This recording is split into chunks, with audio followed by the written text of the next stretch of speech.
البداية بشيء من الأدب، حيث اقتحم البرلماني السابق محمد حماني عالم التأليف من خلال مؤلف جديد تطرق من خلاله إلى الطوارق والكتاب ومزيج بين أصوله الصحراوية وأيضا عمله في قبة البرلمان. المزيد في سياق تقرير أمل عباس وسارة بلحور.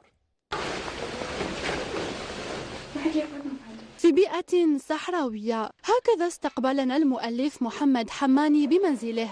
ومن نفس البيئة ألف كتاب بعنوان يعكس رؤية البرلمان السابق لأبناء الصحراء وظروف معيشتهم. هذه الملفات هي جزء قليل من أشياء موجودة. أنا قلت في نفسي أن حان الأوان للطوارق بعد 5 عقود ونيف من الاستقلال أن يكون لهم رأي، يكون لهم نظرة فيما يجري من حولهم.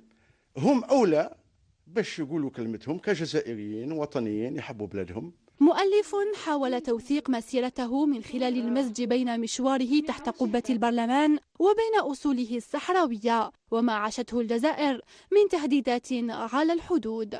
ابن المنطقة جزائري، وعلى هذا الأساس أنا تحدثت عن أهم الملفات. ما هي أهم الملفات؟ أهم الملفات هو الملف الليبي، الملف النيجيري، والملف الأزوادي، وملف حركة أبناء الصحراء من أجل العدالة، وكذلك الأخير هو ملف الهجرة الشرعية. على كل حال اللي هو فريمون سي ان تران غريف بروبليم.